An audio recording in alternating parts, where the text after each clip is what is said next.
Hi guys, Mahesh friends. ఆంధ్రప్రదేశ్లో DSC 2018 పోస్టుల భర్తీకి సంబంధించిన షెడ్యూల్ అయితే రిలీజ్ అయింది. వీటిలో మనకు ఎడ్జిటీకి సంబంధించిన షెడ్యూల్ కూడా ఉంది. ఆగస్ట్ 2వ తారీఖు నుంచి ఈ షెడ్యూల్ అయితే మనకు ప్రారంభమైతే అవుతుంది. ఓకే, ఎడ్జిటీకి సంబంధించిన ఇన్ఫర్మేషన్ అనేది మీరు చాలా రోజుల నుంచి వెయిటింగ్ అనేది చేస్తున్నారు.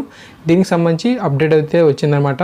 ఈరోజు మనకు ఆంధ్రజ్యోతి పేపర్ను కనుక పరిశీలన చేస్తే డిఈఓ విఎస్ సుబ్బారావు గారు వీటికి సంబంధించిన షెడ్యూల్పై క్లారిటీ అయితే ఇవ్వడం జరిగింది.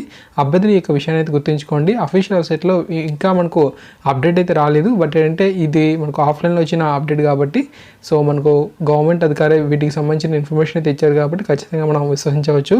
ఓకే, ముందుగా సమాచారం చూసినట్లయితే ఈ నెల 15న మనకు school assistant, craft, art, drawing, music పోస్టులకు సంబంధించి పాఠశాల విద్యా కమిషనర్ అనేది ప్రాథమిక జాబితాను అయితే తయారీ చేస్తుంది. ఈ నెల 19న ఆ జాబితాను జిల్లా ఎంపిక కమిటీ ధృవీకరించి ప్రాథమిక జాబితాను విడుదల చేస్తారు. 20-21 తేదీల్లో ప్రాథమిక జాబితాలోని అభ్యర్థులు తమ యొక్క సర్టిఫికేట్లు ఆన్లైన్లో అప్లోడ్ అనేది చేయాలి. 23-24 తేదీల్లో ఎంపిక కార్యదర్శి ఆన్లైన్లో అభ్యర్థుల సర్టిఫికేట్లను పరిశీలన చేస్తారు.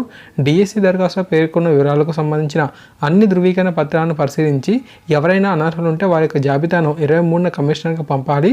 24న మళ్ళీ అర్హులైన జాబితాను తయారీ చేయాలి. 25-26 తేదీల్లో జాబితాలోని అభ్యర్థుల సర్టిఫికెట్లు ఆన్లైన్లో అప్లోడ్ అనేది చేయాలి. 27-28 తేదీల్లో వాటిలోని ఆన్లైన్ పరిశీలించాలి. 28న ఆ జాబితాను మళ్ళీ కమిషనర్కి పంపాలి. 29న మళ్ళీ జాబితాను తయారు చేయాలి. 30న సర్టిఫికేట్లను అప్లోడ్ అనేది చేయాలి.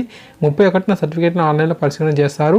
ఆగస్ట్ 1వ తారీఖుల్లో మనకు ఎంపిక జాబితాను ప్రకటించాలి. 2-3 తేదీల్లోగా అభ్యర్థులు తమకు కావాల్సిన స్థానం కోసం వెబ్సైట్లో ఆప్షన్లు అయితే ఇవ్వాలి. 5న నియామక ఉత్తర్వులు అయితే సిద్ధం చేసి అభ్యర్థులకైతే అందజేస్తారు. ఈ విధంగా మనకు మొత్తం 3 దశల్లో అభ్యర్థుల ఎంపిక అనేది పారదర్శకంగా నిర్వహిస్తున్నట్లుగా అప్డేట్ అయితే రావడం జరిగింది. ఈ విధంగా మనకు స్కూల్ అసిస్టెంట్ సంబంధించి క్రాఫ్ట్, ఆర్ట్, డ్రాయింగ్, మ్యూజిక్ పోస్టులకు సంబంధించి ఇన్ఫర్మేషన్ అయితే ఉంది. ఓకేనా, ఇది చాలా పెద్ద ప్రాసెస్. ఓకే, సో మీరు స్క్రీన్ షాట్ తీసుకొని చదువుకున్నా పర్వాలేదు. ఓకేనా, ఇక ఎడ్జిటీకి సంబంధించిన షెడ్యూల్ కనుక పరిశీలన చేస్తే ఆగస్ట్ 2వ తారీఖున ప్రాథమిక జాబితా కమిషనర్ తయారీ చేయడం జరుగుతుంది. 5న జాబితాను జిల్లా ఎంపిక కమిటీ ధృవీకరణ చేయాల్సి అయితే ఉంటుంది. 6న జాబితాను మనకు సర్టిఫికేట్లను అప్లోడ్ అనేది చేయాలి. 8-9న సర్టిఫికేట్ అనేది పరిశీలన చేస్తారు.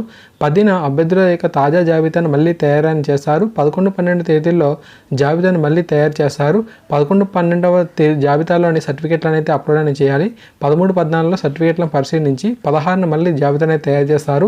17-18లో సర్టిఫికేట్లను అయితే అప్లోడ్ అనేది చేయాలి. 19-20లో అభ్యర్థుల సర్టిఫికేట్లను పరిశీలించి 21న కమిషనర్కి పంపుతారు. 22-23 తేదీల్లో మనకు సర్టిఫికేట్లను మళ్ళీ అప్లోడ్ అనేది చేయాలి. అభ్యర్థులు ఎవరైనా తమకు కావాలంటే స్థానిక వెబ్సైట్లో ఆఫర్లను ఇవ్వకపోతే మిగిలిన ఖాళీల్లో నియామక ఉత్తర్వులు అనేది ఇవ్వాలని చెప్పి కమిషన్ అయితే ఆదేశించడం జరిగింది. ఈ విధంగా మనకు ఇన్ఫర్మేషన్ అయితే రావడం జరిగింది. ఆన్లైన్లో మనం ఈ సర్టిఫికేట్లను అప్లోడ్ చేయాలి కాబట్టి మనం 2-3 టైమ్స్ మనం చేయాల్సిన అవసరం అయితే ఉంటుంది. అభ్యర్థులు ఈ యొక్క విషయాన్ని అయితే గుర్తుంచుకోండి. ఆన్లైన్లో మనకు ఈ యొక్క సర్టిఫికేట్ వెరిఫికేషన్ అయితే ఉండబోతుంది కాబట్టి మనకి ఈ యొక్క ప్రాసెస్ అనేది కొంచెం ఇబ్బందికరంగా ఉంటుంది. ఎప్పటికప్పుడు వచ్చే అప్డేట్స్ అనేవి మీకు అందిస్తూ ఉంటాను. కొత్తవారు అయితే ఛానల్ సబ్స్క్రైబ్ చేసుకొని సపోర్ట్ చేయండి. Thanks for watching this video.